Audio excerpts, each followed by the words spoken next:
So here we are on the island of Carriacou, a bunch of Sierra Leoneans, which happens to be the largest contingency of Africans to ever visit this island at one time. And we are here for a purpose. So we were here in 2016 and we experienced Carriacou. We were supposed to take a contingency from Carriacou, including you, Rina, yes, to go to Sierra Leone. Hopefully we'll get it done next year. But we are really excited about this relationship between Sierra Leone and Carriacouans because it has been a long time coming. You dance to Big Drum Dance, has nine nations in the Big Drum Dance. We are just one nation, Timni Nation. And we're doing this. This is not the first time, it's my third time to Carriacou. But I also want to urge other Africans that from those 9 nations, we talk about Cromanti, Igbo, the 9 nations, I don't know all of them offhand.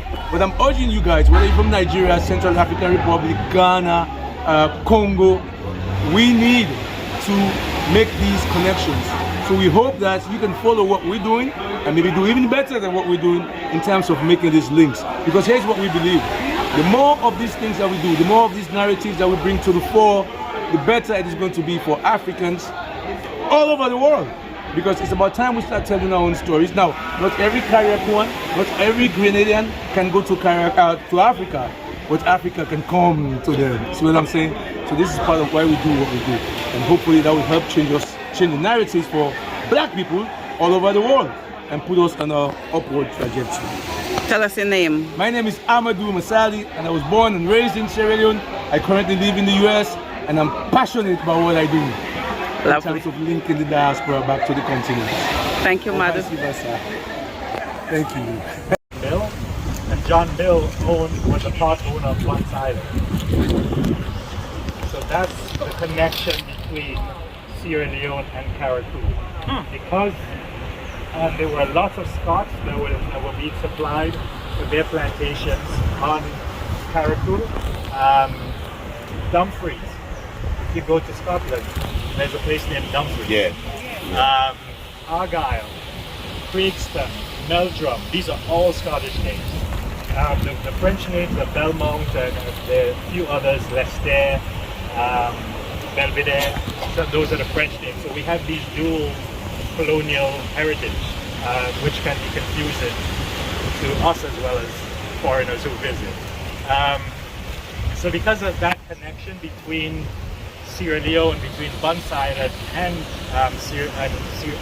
Carriacou, it's really interesting that for such a small tribe in West Africa to survive 250 years of slavery in the Caribbean, and still people call themselves Tindi. So I was a volunteer in Sierra Leone. I was in McKinney. So I can talk Creole if you now want to talk now.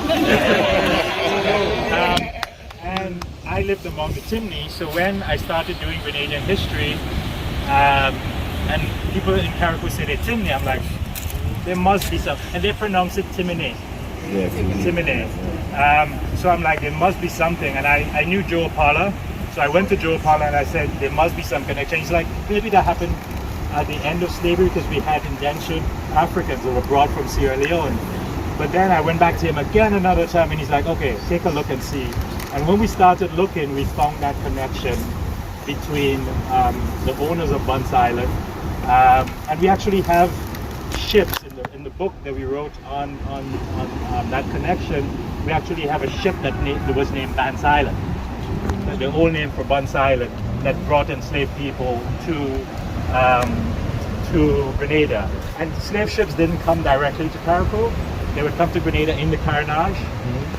But there's a point called Carleton Point. Carleton's family was well known as slave traders and Caribbean owners. So it's probably one of the places that we would suggest a new name for a local person. Yeah. Somebody, a local Carriacou person, or whatever. You know, that we try to localize. So we next, in 2024, Grenada and Carriacou and stuff will celebrate the 50th anniversary of independence. So we want to rename 50 places to reflect that. So that is something that we're going to be working on. So those are the kind of actions that we can definitely do, that we are doing and writing history like the history of the Timni to show people, and Carriacou people always knew they had this connection to Africa.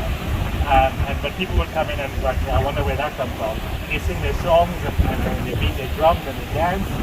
But for the first time we were able to find the evidence to support that. And I keep telling Amadou, we have a good one for Ghana as well. Because the major group on Sierra Leone, they're known as the Cro-Man. There's no tribe in Africa called Cro-Man. But there was a port that the British took a lot of enslaved people out of, which is called Cro-Man in east of the Elmina State Castle. It's called Fort Alexander, I think, or something like that. And everybody they took out of there became known as Cro-Manti, but they're Ashanti, the majority of them. That's why we have a lot of folk tales, all our Anansi stories. We have Carriacou is well known for at least 4 family names. Kofi, Kwamina, Kojo, Kwashi. There's one other one. They're all Ghanaian. Yeah. And it's interesting. I'm the Kojo. Right. So these were first names that became last names. So whereas you hear people have their plantation owners' names, except some people. His name is Mills, not Mills. Mills, because we add S to a lot of names. So Peters, Andrews, Williams. They just Kings. add an S. Yeah. So William, the first name, and the first names were held by the enslaved people. So Cuffy gave his last name, his first name, the only name he had, to his family. So they became Cuffy. So that's why the islands are very different. You go to Trinidad, when they were giving people names, we kept slave registers for a period of time, so we know the names of all the last enslaved people. But when they were creating those registers, they just gave people names. So anybody you show up and they just said, that's your last name. So we didn't do that in Grenada, so people had to create their own last names after slavery ended. So we have a period of time where people just went by one name. You know, the Madonnas of their but eventually people would just add the father's name.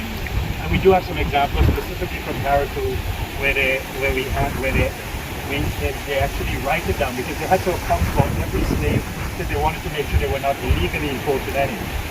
So we have this example where it says, well, it was sanctioned. It was sanctioned by the imperial. But at that point, the British said, okay, we don't want to do this anymore, so you can't do it. And the others are like, why can't we do it? So the Portuguese, because we know slavery in Grenada ended in 34, and apprenticeship, there was a forced apprenticeship period, because again, they said they wanted the slaves to become accustomed to freedom, but there was also the fact that the planters insisted on having a grace period. So there's these two. Do you know about the ceremonies in Guyana? In Guyana? No, I do not. Alimami Sanko. Alimami. What period are we talking? I don't know. That's how. Okay. Yeah. I know in Suriname there is. Right. During the colonial period, we actually had a lot of back and forth because of the colonial system. We would have a doctor or lawyer or somebody become a judge in Sierra Leone. We actually do have. You see some of the statues in Freetown that allude to people from Antigua and those kind of places. So we did have some connections in the colonial period. I were deported from St. Vincent. Now they speak Spanish, another multiple language, but they still have a connection to.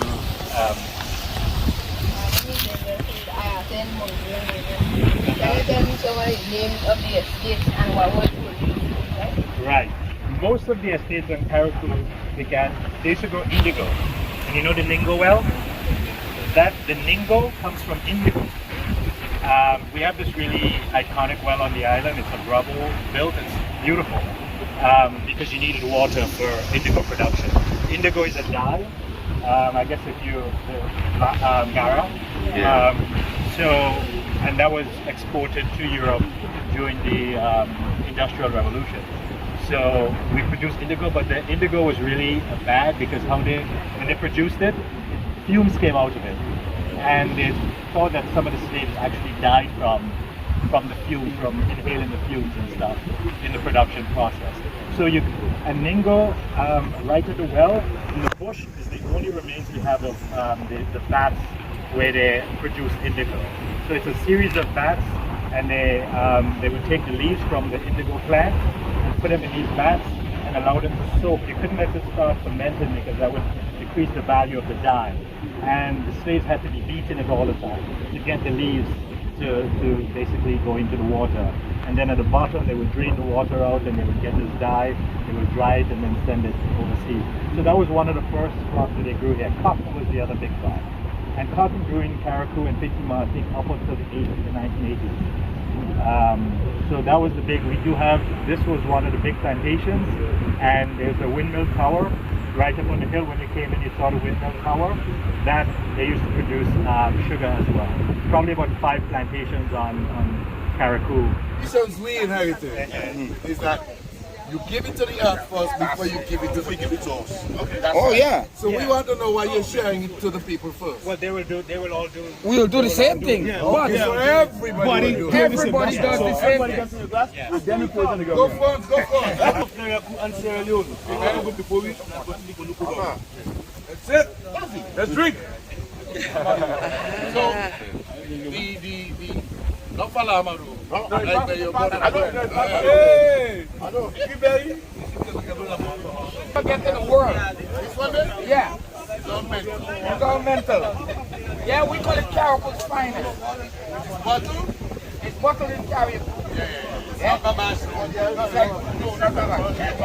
Made in Trinidad, you will never find it in Trinidad.